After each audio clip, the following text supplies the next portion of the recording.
ओम शांति। आज 11 अप्रैल 2025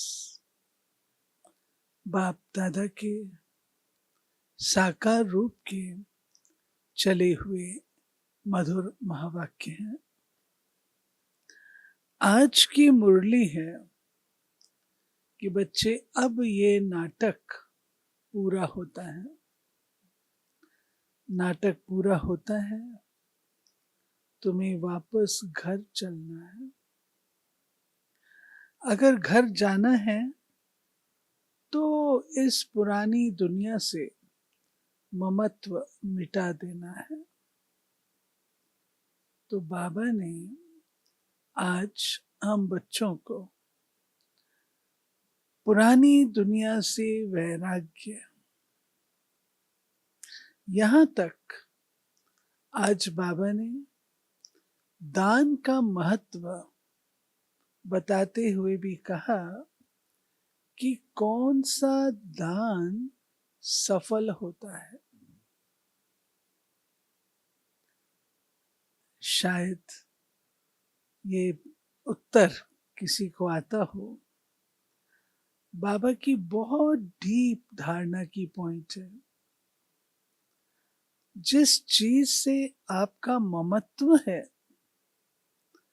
अगर आप उसको दान करते हो तो वो दान सफल नहीं होता।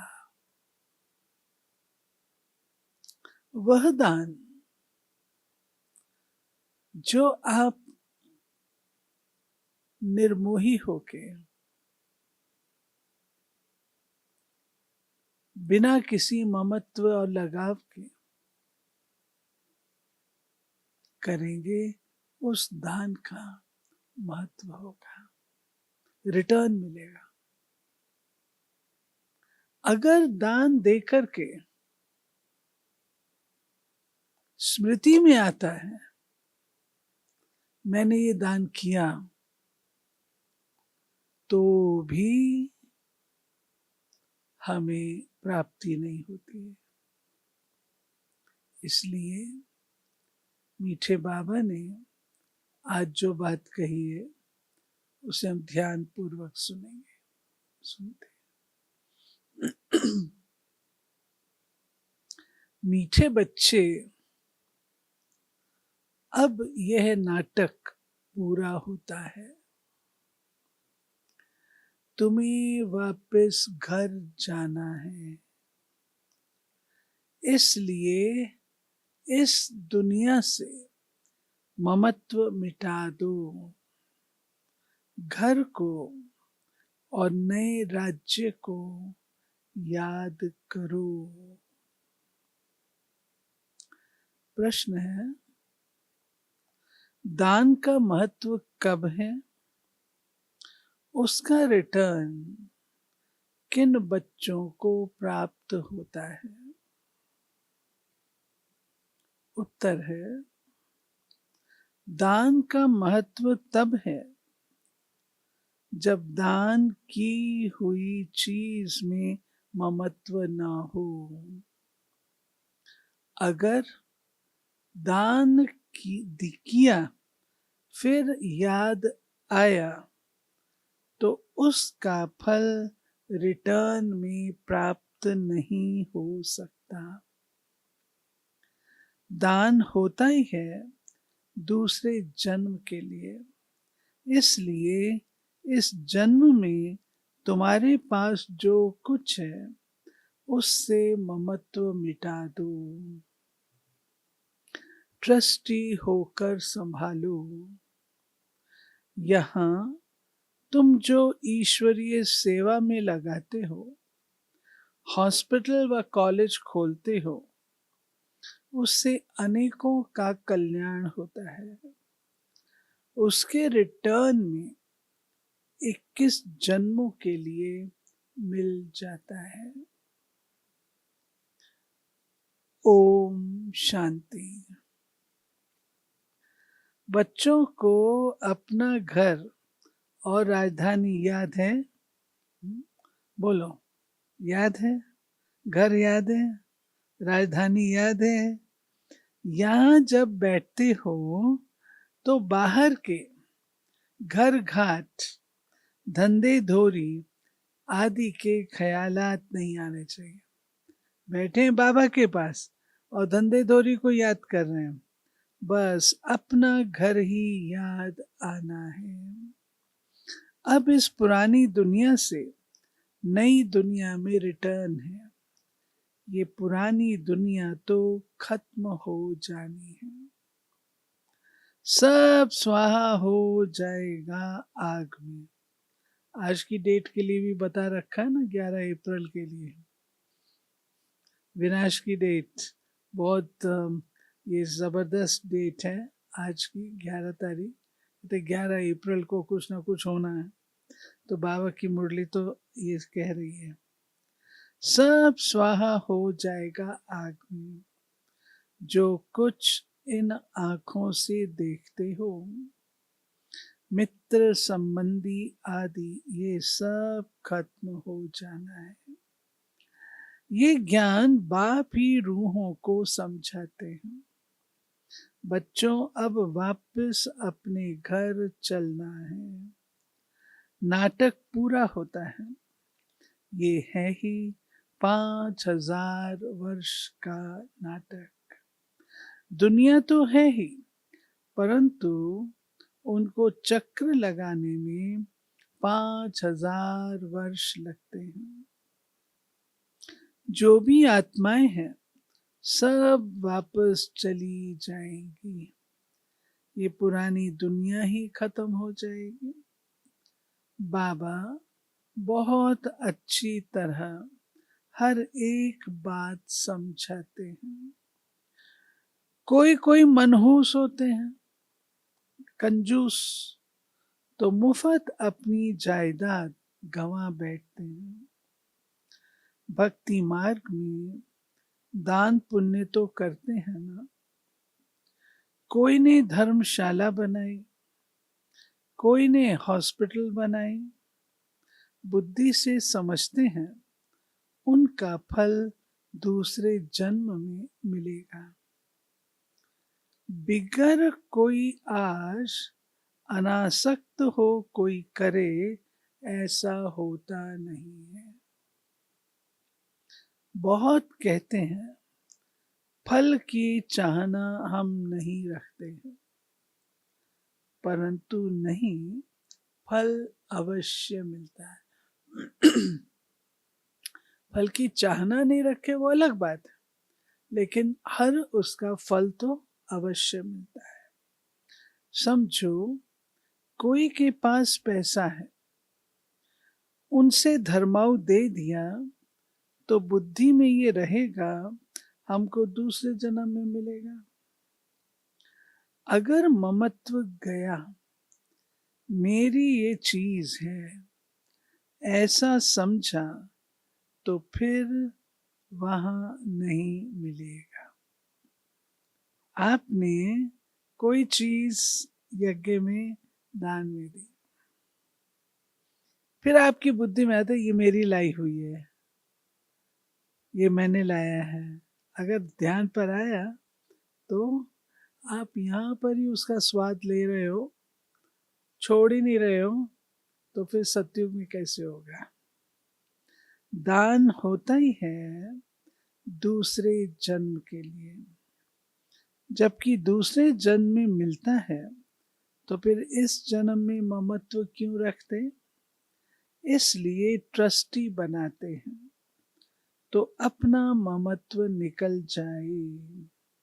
कोई अच्छे साहूकार के घर में जन्म लेते हैं तो कहेंगे उसने अच्छे कर्म किए हैं। कोई राजा रानी के पास जन्म लेते हैं क्योंकि दान पुण्य किया है, परंतु वो है अल्पकाल, एक जन्म की बात। अभी तो तुम ये पढ़ाई पढ़ते हो, जानते हो इस पढ़ाई से हमको यह बनना है, तो दैवी गुण धारण करना है। यहाँ दान जो करते हो उनसे ये रूहानी यूनिवर्सिटी, हॉस्पिटल खोलते हैं। दान किया तो फिर उनसे ममत्व मिटा देना चाहिए, क्योंकि तुम जानते हो हम भविष्य 21 जन्म के लिए बाप से लेते हैं। ये बाप मकान आदि बनाते हैं, ये तो टेम्पररी है, नहीं तो इतने सब बच्चे कहाँ रहेंगे।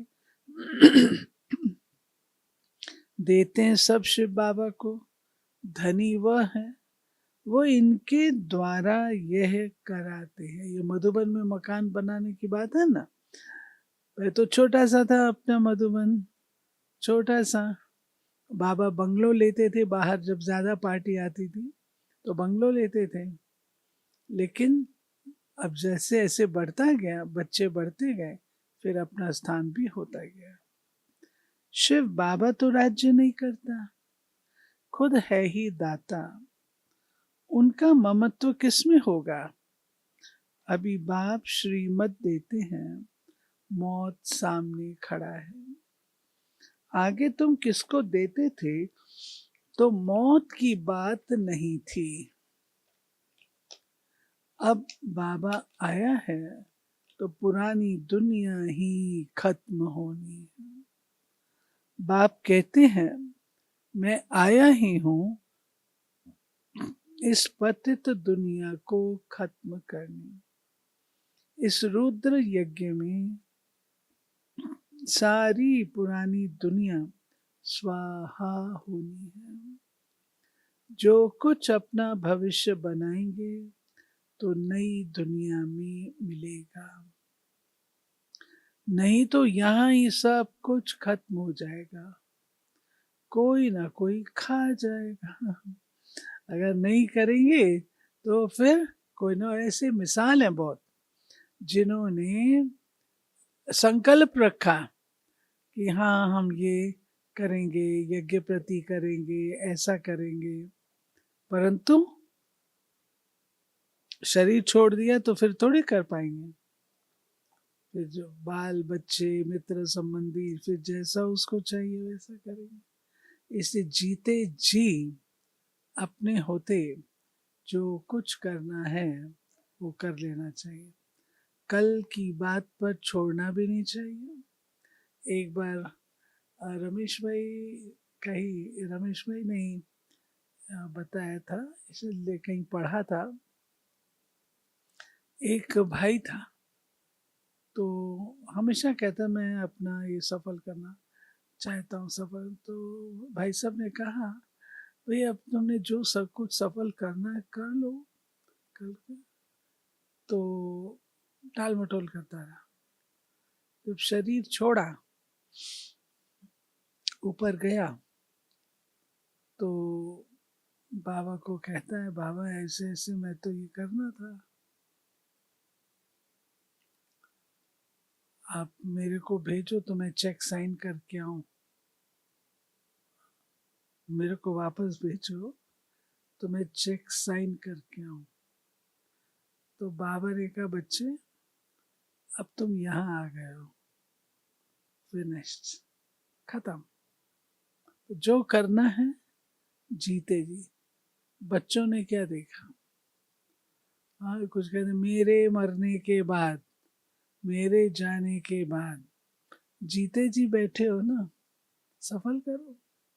बाबा कहते हैं आजकल मनुष्य उधार पर भी देते हैं, विनाश होगा तो सब खत्म हो जाएंगे, कोई किसको कुछ देगा नहीं, सब रह जाएगा। आज अच्छा है कल दिवाला निकाल देते, कोई को भी कुछ पैसा मिलने का नहीं है। कोई को दिया वो मर गया, फिर कौन बैठ रिटर्न करते हैं। तो क्या करना चाहिए, भारत के 21 जन्मों के कल्याण लिए और फिर अपने 21 जन्मों के कल्याण के लिए उसमें लगा देना चाहिए। तुम अपने लिए ही करते हो। जानते हो, श्रीमत पर हम ऊंच पद पाते हैं, जिससे 21 जन्म सुख शांति मिलेगी। इनको कहा जाता है अविनाशी बाबा की रूहानी हॉस्पिटल और यूनिवर्सिटी, जिससे हेल्थ, वेल्थ और हैप्पीनेस मिलती है। कोई को हेल्थ है, वेल्थ नहीं, तो हैप्पीनेस रह नहीं सकती।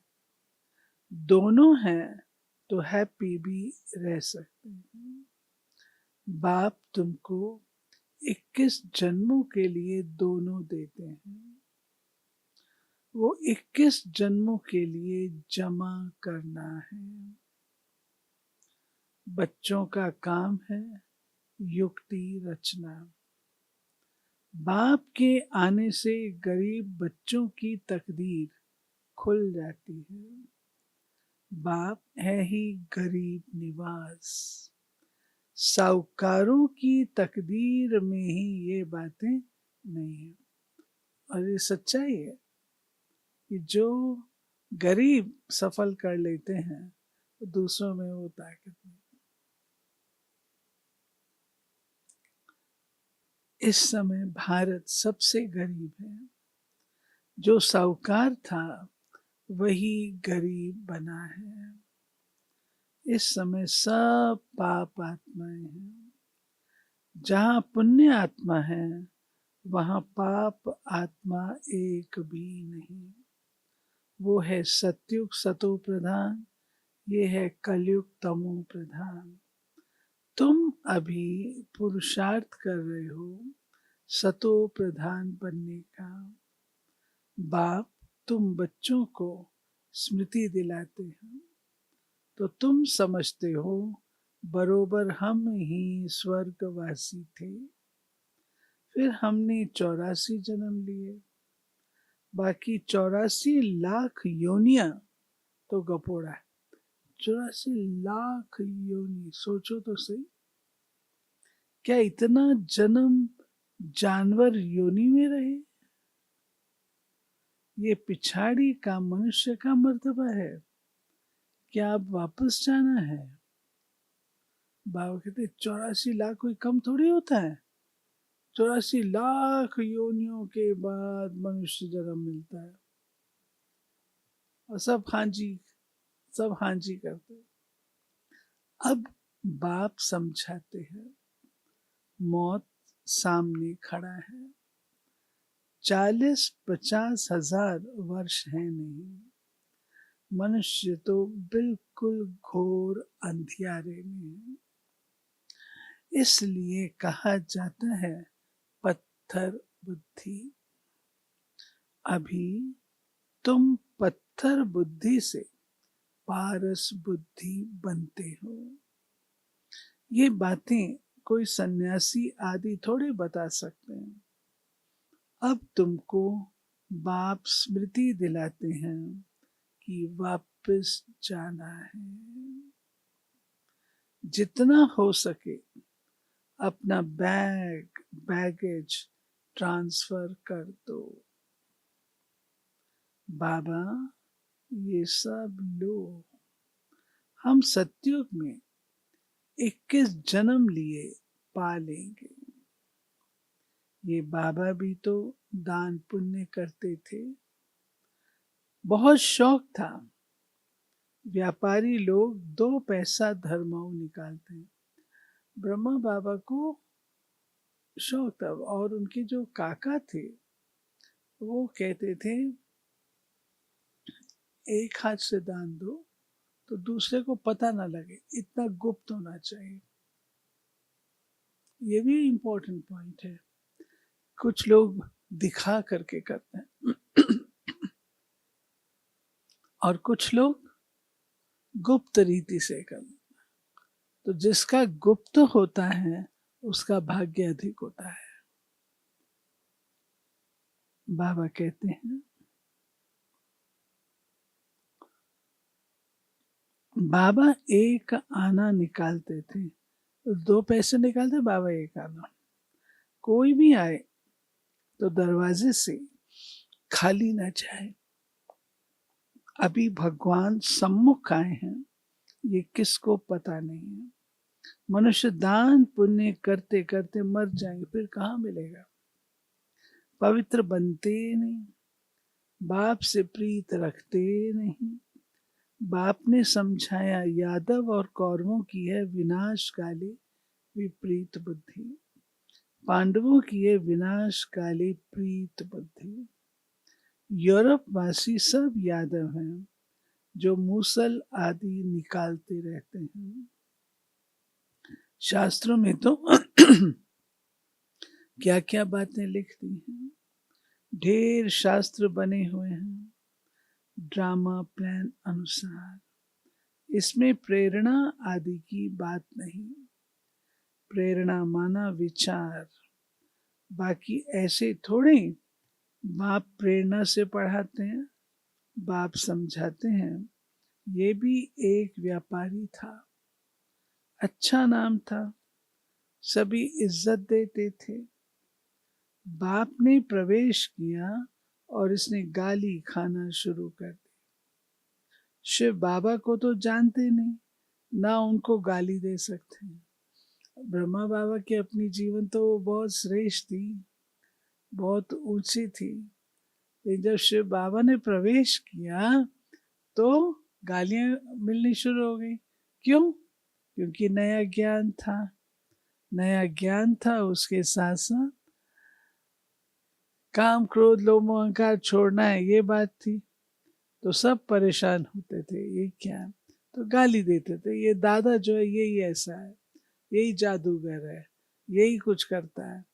तो बाबा कहते हैं वाट वेंदे बामन फातो, मैं आराम से रास्ते में जा रहा था और फंस गया।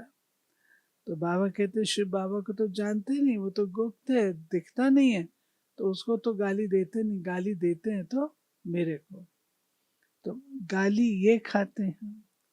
श्री कृष्ण ने कहा ना, मैं नहीं माखन खायो, मैया मोरी मैं नहीं माखन खायो। अब इसके दो अर्थ हैं, मैं नहीं माखन खायो और दूसरा है मैंने ही माखन खायो।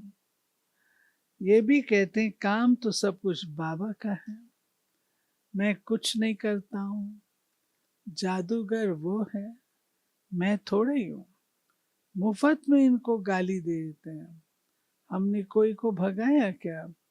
किसको भी नहीं कहा कि तुम भाग कर आओ, हम तो वहां थे, ये आप ही भाग आए। मुफ्त में दोष डाल दिया है। कितनी गाली खाई, क्या क्या बातें शास्त्रों में लिख दी है। बाप समझाते हैं ये फिर भी होगा। ये है सारी ज्ञान की बात। कोई मनुष्य ये थोड़े कर सकता है। सो भी ब्रिटिश गवर्नमेंट के राज्य में कोई के पास इतनी कन्याएं माताएं बैठ जाएं, कोई कुछ कर ना सके। कोई के संबंधी आते थे तो एकदम भगा देते थे।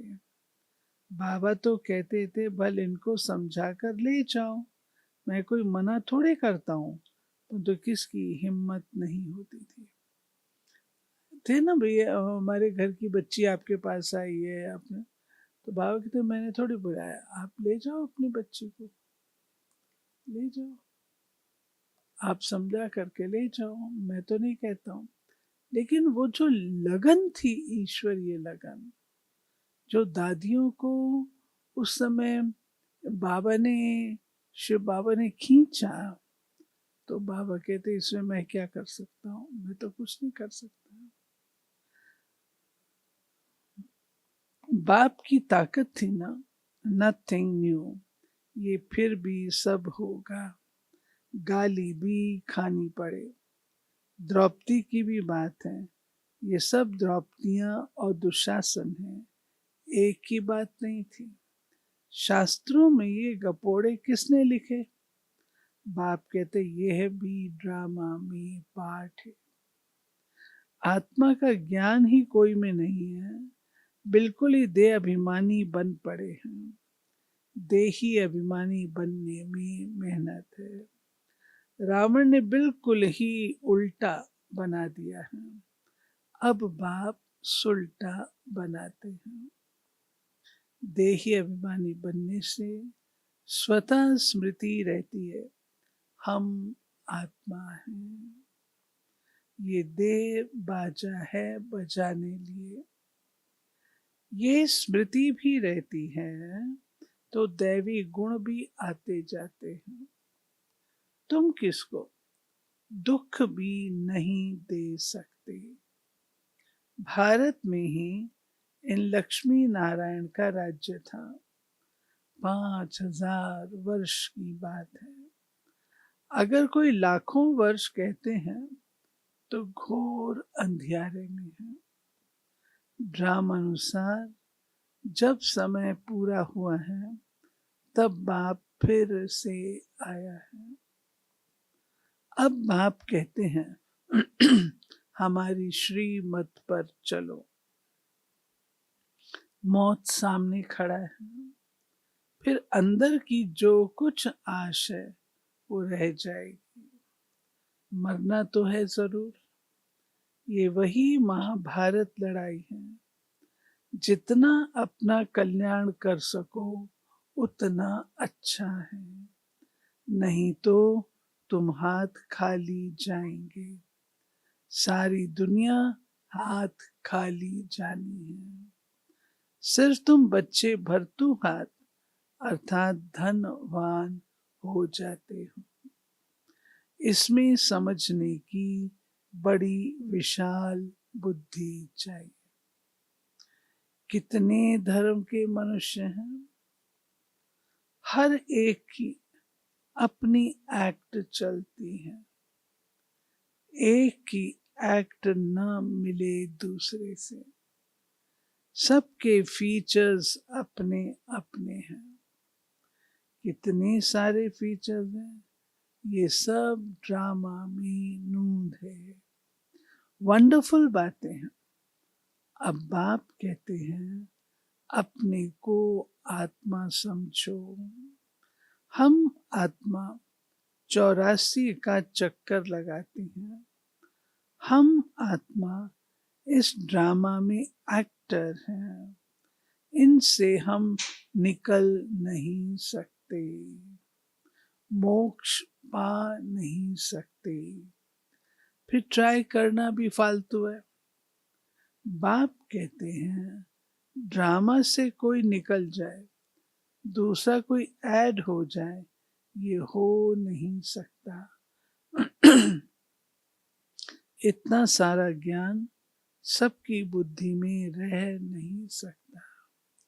सारा दिन ऐसे ज्ञान में रमण करना है। एक घड़ी आधी घड़ी ये याद करो, फिर उनको बढ़ाते जाओ। 8 घंटा भले स्थूल सर्विस करो। बाबा ने हमको स्पष्ट किया है ड्रामा जो है उसमें जो पार्ट नूंधा है। कोई सोचे मैं निकल जाऊं, मेरी जगह दूसरा आ जाए, ये नहीं हो सकता। हर एक का अपना अपना पार्ट है। फिर बाबा कहते बच्चे अब तुमको बाबा को याद करने का अभ्यास करना है। एक घड़ी आधी घड़ी बढ़ाते जाओ। 8 घंटा भल स्थूल सर्विस करो, आराम भी करो। इस रूहानी गवर्नमेंट की सर्विस में भी टाइम दो। तुम अपनी ही सर्विस करते हो, ये है मुख्य बात। याद की यात्रा में रहो, बाकी ज्ञान से ऊंच पद पाना है। याद का अपना पूरा चार्ट रखो। ज्ञान तो सहज है, जैसे बाप की बुद्धि में है मैं मनुष्य सृष्टि का बीज रूप हूँ। इनके आदि मध्य अंत को जानता हूँ। हम भी बाबा के बच्चे हैं। बाबा ने समझाया है कैसे ये चक्र फिरता है। उस कमाई के लिए भी तुम 8-10 घंटा देते हो ना। अच्छा ग्राहक मिल जाता है तो रात को कभी उबासी नहीं आती है। नींद कमाई हो रही है ना, उबासी दी तो समझा जाता है ये थका हुआ है। बुद्धि कहाँ भटकती होगी। सेंटर्स पर भी बड़ा खबरदार रहना है। जो बच्चे दूसरों का चिंतन नहीं करते, अपनी पढ़ाई में मस्त रहते, उनकी उन्नति सदा होती है। तुम्हें दूसरों का चिंतन कर अपना पद भ्रष्ट नहीं करना है। पद भ्रष्ट होने का फॉर्मूला क्या है? अपना पद भ्रष्ट करने का फॉर्मूला क्या है? दूसरों का चिंतन करो। Hear no evil, so no evil. कोई अच्छा नहीं बोलता है तो एक कान से सुन, दूसरे से निकाल दो। हमेशा अपने को देखना चाहिए, ना कि दूसरों को। अपनी पढ़ाई नहीं छोड़नी चाहिए। बहुत ऐसे रूठ पड़ते हैं, आना बंद कर देते हैं, फिर आ जाते हैं। नहीं आएंगे तो जाएंगे कहाँ? स्कूल तो एक ही है। अपने पैर पर कुल्हाड़ा नहीं लगाना है। तुम अपनी पढ़ाई में मस्त रहो, बहुत खुशी में रहो। भगवान पढ़ाते हैं, बाकी क्या चाहिए। भगवान हमारा बाप, टीचर, सदगुरु है। उनसे ही बुद्धि का योग लगाया जाता है। वो है सारी दुनिया का नंबर 1 माशूक, जो तुमको नंबर 1 विश्व का मालिक बनाते हैं। बाप कहते हैं तुम्हारी आत्मा बहुत पतित है, उड़ नहीं सकती, पंख कटे हुए हैं। रावण ने सभी आत्माओं के पंख काट दिए। शिव बाबा कहते हैं मेरे बिगर कोई पावन बना नहीं सकता। सब एक्टर्स यहाँ हैं, वृद्धि को पाते रहते हैं, वापस कोई जाते नहीं। अच्छा, मीठे मीठे सिक्के लधे बच्चों प्रति माता पिता बाप दादा का याद, प्यार और गुड मॉर्निंग। रूहानी बाप की रूहानी बच्चों को नमस्ते। हम रूहानी बच्चों की रूहानी बाप को नमस्ते। धारणा के लिए स्वयं के चिंतन और पढ़ाई में मस्त रहना है। दूसरों को नहीं देखना है। अगर कोई अच्छा नहीं बोलता है तो एक कान से सुन, दूसरे से निकाल देना है। रूठ करके पढ़ाई नहीं छोड़नी। कभी रूठ जाते हैं ना, कभी क्लास के किसी स्टूडेंट से रूठ जाते हैं, कभी टीचर से रूठ जाते हैं, तो बाबा कहते अपनी तकदीर से रूठते हैं। दूसरा, जीते जी सब कुछ दान करके अपना ममत्व मिटा देना है। पूरा विल कर ट्रस्टी बन हल्का रहना है। देही अभिमानी बन सर्वदैवी गुण धारण करने। वरदान, भिन्नता को मिटाकर एकता लाने वाले सच्चे सेवाधारी भाव। ब्राह्मण परिवार की विशेषता है अनेक होते भी एक। आपकी एकता द्वारा ही सारे विश्व में एक धर्म, एक राज्य की स्थापना होती है। इसलिए विशेष अटेंशन देकर भिन्नता को मिटाओ और एकता को लाओ, तब कहेंगे सच्चे सेवाधारी। सेवाधारी स्वयं प्रति नहीं, लेकिन सेवा प्रति होते हैं। स्वयं का सब कुछ सेवा प्रति स्वाहा करते हैं। जैसे साकार बाप ने सेवा में हड्डियां भी स्वाहा की, ऐसे आपकी हर कर्मेंद्री द्वारा सेवा होती रहे। हड्डी स्वाहा करना, हर कर्मेंद्री द्वारा सेवा करते रहे। स्लोगन: परमात्म प्यार में खो जाओ तो दुखों की दुनिया भूल जाएगी। कंबाइंड रूप की स्मृति से विजयी सदा स्मृति रखो कि कंबाइंड थे, कंबाइंड हैं, कंबाइंड रहे कंबाइंड रहेंगे। कोई की ताकत नहीं जो अनेक बार के कंबाइंड स्वरूप को अलग कर सके। प्यार की निशानी है कंबाइंड रहना। ये आत्मा और परमात्मा का साथ है। परमात्मा तो कहाँ भी साथ निभाता है। हर एक से कंबाइंड रूप से प्रीत की रीत निभाने वाला है। कौन? परमात्मा हर एक के साथ प्रीत की रीत निभाने वाला है।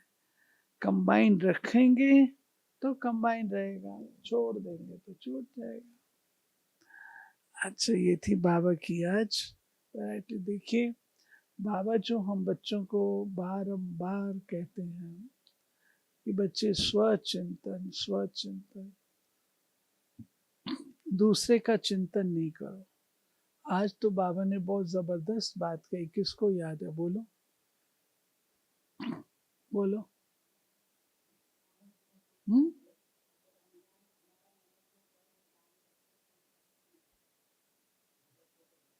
जी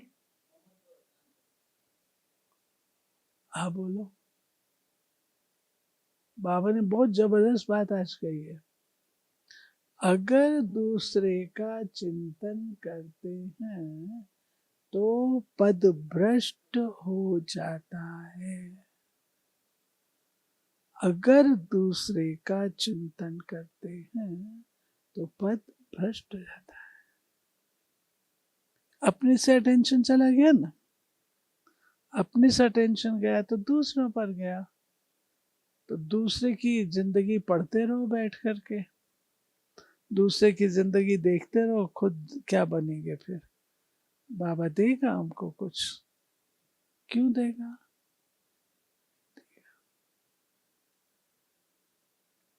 बाबा कहते अपनी खोट तो नशा चढ़े, खुद करो। क्यों सुनना, क्यों देखना? अपन को देखो ना, अपनी कमाई करो। ठीक है। ओम शांति।